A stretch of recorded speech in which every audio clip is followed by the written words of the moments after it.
Hi guys, Dave Wilson here, jeweller. Now, in order to solder silver and gold requires very high temperatures, and that can create a set of problems, especially when you're working on a piece that's antique or pre-owned, because it might already have gemstones, cabochons, semi-precious stones, or even little steel springs inside the clasps. And all these items need to be protected from the excessive heat needed to solder. So in order to do that, what I use is this product here called Tempguard, and this is thermal barrier gel. This is designed to protect those sensitive components from the heat. So come with me into the workshop, I'll show you how I use it. Follow me. So this is a small tub of Tempguard.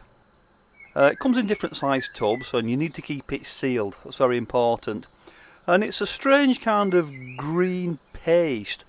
It's got a strange consistency, it's not gritty, it's not sticky, and it's not greasy, so you can just wash it off your fingers with simple water.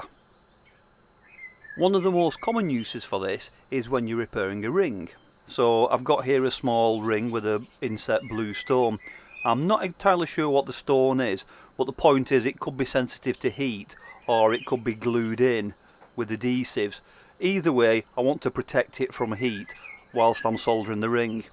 So the first thing I do is to lay a thick bed of the gel onto my soldering block. Place the ring into it, and it's important that you fill any voids that are at the back of the stone, so that the stone is completely surrounded by the Tempguard gel. Once the Tempguard gel is firmly packed, I can quite safely apply heat to the back of the band without any danger of excessive heat tracking round to the front. Once you've finished soldering, it's important to let your piece air cool. Don't just dunk it straight into the water when it's hot. A quick rinse in the water is all that's needed to wash off all the excess gel. And you can now carry on with the rest of your finishing and polishing as you would do normally. If you have a ring like this, where you've got a lot of space and a lot of voids behind the stones, it's important that you pack it very tightly so that the gel is in contact with all the stones and all the mounts to avoid any heat being passed through to the stones and the front of the ring. Here I'm going to solder together the components to make a small bracelet, and you'll notice here that the chain is very flexible. When I put the chain ends on, it's important that I solder it carefully, because if you apply too much heat to the chain itself, the solder can run along the chain and it can ruin it. So in order to prevent this, I use the Tempguard gel. I begin by placing a thick bed of gel onto my soldering block, and then I press the chain into it right up to the end.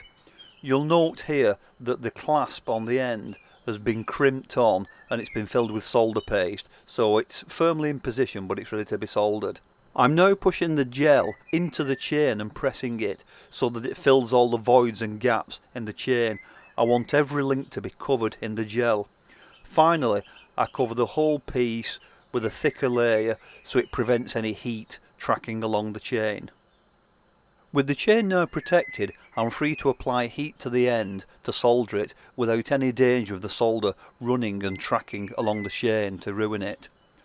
And as you can see here, after it's been quenched, the chain is perfectly flexible and the solder hasn't run along the chain at all. Exactly the same on the other end.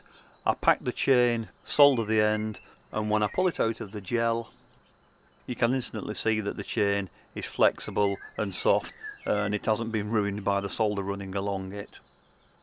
The last job is to attach the lobster clasp, and I'm going to do this by soldering a small jump ring.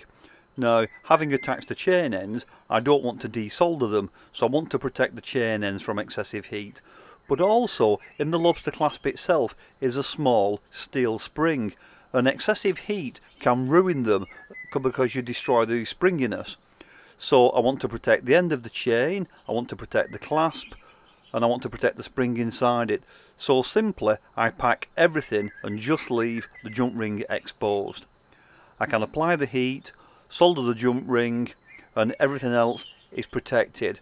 And then after it's been pittled and cleaned and polished up, you can see this is the final thing. So we've got nicely soldered chain without the solder running down the chain.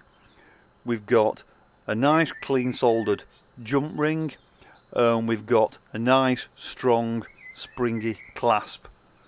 Nothing has been damaged by excessive heat or by the solder going where I don't want it to be, and this has all been possible because I use the Tempguard gel. Lastly, any unused gel, just put it back into the pot. If there are any bits that are really dried up or possibly even burnt, just disregard them, but all the good stuff, just put it back in the tub and seal it firmly, and it's great for next time. So I hope you found this useful. It really is great stuff. I've been Dave Wilson. Thanks for watching, and I'll see you real soon on the next video. Bye for now.